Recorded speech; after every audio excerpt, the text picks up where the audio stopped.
Hello friends, welcome to ஆரோக்கிய சமையல். இன்னைக்கு நம்ம ரவா வச்சு ஒரு சாஃப்டான, ரொம்ப டேஸ்டான, ரொம்ப ஸ்வீட்டான ஒரு கேக் தான் செய்ய போறோம். வாங்க எப்படி செய்யலாம்னு பார்க்கலாம். மிக்சிங் பவுல் ஒன்று எடுத்துக்கலாம். இதுல வந்து 1 கப் அளவுக்கு ரவை எடுத்து வச்சிருக்கேன். நம்ம ரவை எடுக்கும்போது நல்ல பொடியான ரவை மாதிரி எடுத்துக்கோங்க. கொஞ்சம் பெரிய ரவையா இருந்துச்சுன்னா நீங்க மிக்சியில போட்டு லைட்டா அடிச்சுக்கோங்க. அடிச்சுட்டு அப்புறமா எடுத்துக்கோங்க. இப்ப இந்த ரவையை வந்து மிக்சிங் பவுல்ல போட்டாச்சு. ரவை சேர்த்துட்டு கொஞ்சமா உப்பு சேர்த்துக்கலாம். ரொம்ப வேண்டாம், கொஞ்சமா சேர்த்துக்கலாம். சேர்த்துட்டு இந்த ரெண்டையும் நல்லா மிக்ஸ் பண்ணிடலாம்.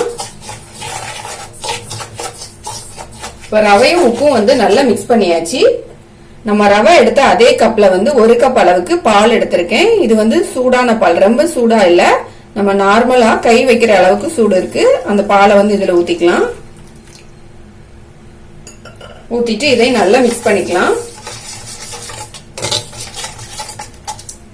இப்ப பால் ஊத்தி நல்லா மிக்ஸ் பண்ணியாச்சு.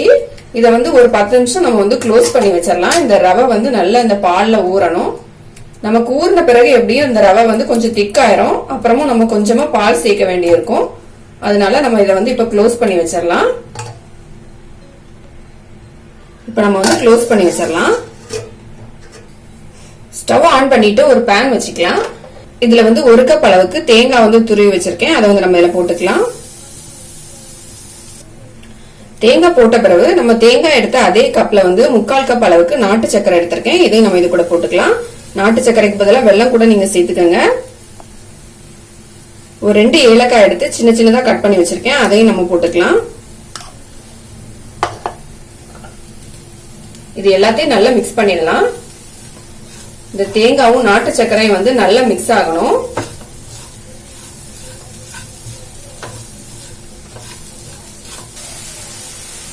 தேங்காவும் நாட்டு சர்க்கரையும் நல்லா வந்து மிக்ஸ் ஆயிடுச்சு. நம்ம நாட்டு சர்க்கரை சேர்த்த பிறகு அது வந்து மெல்ட் ஆகி இந்த மாதிரி கொஞ்சம் தண்ணியா வர மாதிரி இருக்கு பாருங்க. இது வந்து நம்ம கொஞ்சம் ட்ரை ஆகணும். நம்ம உருண்டை பிடிக்கிற அளவுக்கு இது வரணும். அதனால கொஞ்சம் மிக்ஸ் பண்ணிக்கிட்டே இருக்கலாம்.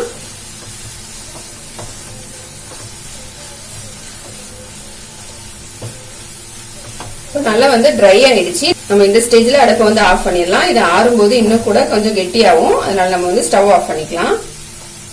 இப்ப நம்ம வந்து க்ளோஸ் பண்ணி வச்ச ரவையை வந்து ஓபன் பண்ணிடலாம். ரவை பாத்தீங்கன்னா நல்லா வந்து கெட்டி ஆயிடுச்சு பாருங்க. நம்ம ஊத்தின பால்லாம் வந்து நல்லா ரவையில வந்து ஊறிடுச்சு. இப்ப இதுல வந்து நம்ம கொஞ்சம் கூட பால் சேர்த்துக்கலாம். நான் வந்து ஒரு 1/4 கிளாஸ் அளவுக்கு அதே மாதிரி சூடான பால் வச்சிருக்கேன். இதையும் நம்ம இது கூட ஊத்திக்கலாம். ஊத்திட்டு நல்லா மிக்ஸ் பண்ணிக்கலாம். இது வந்து நமக்கு தோசை மாவு பதத்துக்கு தான் வேணும். அதனால வந்து பால் எந்த அளவுக்கு தேவையோ அந்த அளவுக்கு சேர்த்துக்கோங்க. பால் சேர்த்து மிக்ஸ் பண்ண பிறகு ஒரு 1/4 டீஸ்பூன் அளவுக்கு பேக்கிங் சோடா எடுத்திருக்கேன். இதையும் நம்ம இது போட்டுக்கலாம். பேக்கிங் சோடா சேர்க்கும் போது கொஞ்சம் சாஃப்டா இருக்கும். அதனால வந்து பேக்கிங் சோடா நான் சேர்த்திருக்கேன். இப்ப எல்லாத்தையும் நல்லா மிக்ஸ் பண்ணிக்கலாம்.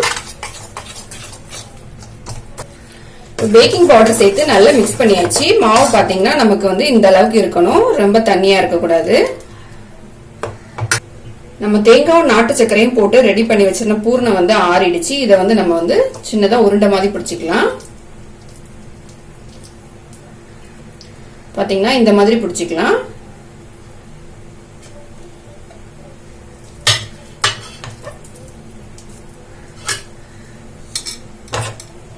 நான் எல்லாத்தையுமே வந்து இப்ப உருட்டி எடுத்துக்கிட்டேன். நான் இதுல வந்து 2 சின்ன பவுல் எடுத்திருக்கேன். இதுல வந்து உள்ளாடி வந்து நான் நெய் தடவி வச்சிருக்கேன் ரெண்டுலயுமே. இப்ப நம்ம வந்து ரெடி பண்ணி வச்சிருந்த ரவையை வந்து இதுல வந்து ஊத்திக்கலாம். ஒரு கரண்டியில எடுத்து கொஞ்சமா ஊத்திக்கலாம்.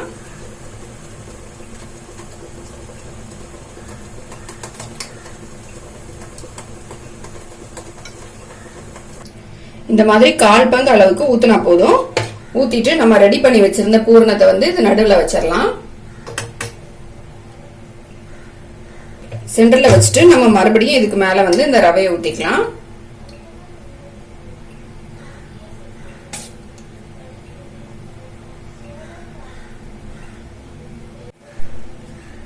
ரவை வந்து ஊத்தின பிறகு இதுல வந்து கொஞ்சமா நட்ஸ் எடுத்து வச்சிருக்கேன். இதை வந்து நம்ம இதுக்கு மேல போட்டுக்கலாம்.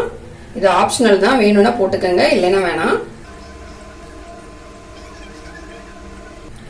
மேல வந்து நட்ஸ் போட்டுட்டேன். நம்ம இதை வந்து இப்ப ஆவியில வச்சுதான் வேக வைக்க போறோம். வேக வைக்கிறதுக்கு வேண்டி நான் ஒரு கடாயில வந்து தண்ணி ஊத்தி வச்சிருக்கேன். தண்ணி வந்து நல்லா சூடாயிடுச்சு. இதுக்கு மேல வந்து நம்ம ஒரு பிளேட் வச்சுக்கலாம்.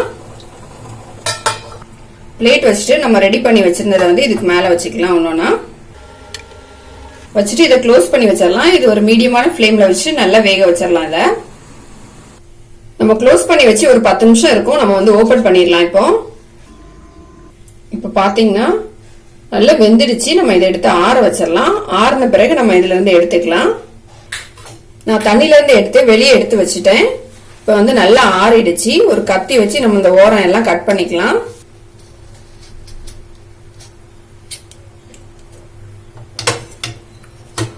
இதுலயும் அதே மாதிரி நம்ம கட் பண்ணி விட்டுறலாம். நம்ம நெய் தடவினால நமக்கு ஈஸியா வருது பாருங்க. இப்ப எடுத்துடலாம். நம்ம பாருங்க எடுத்துட்டேன். அழகா வந்துருச்சு பாருங்க.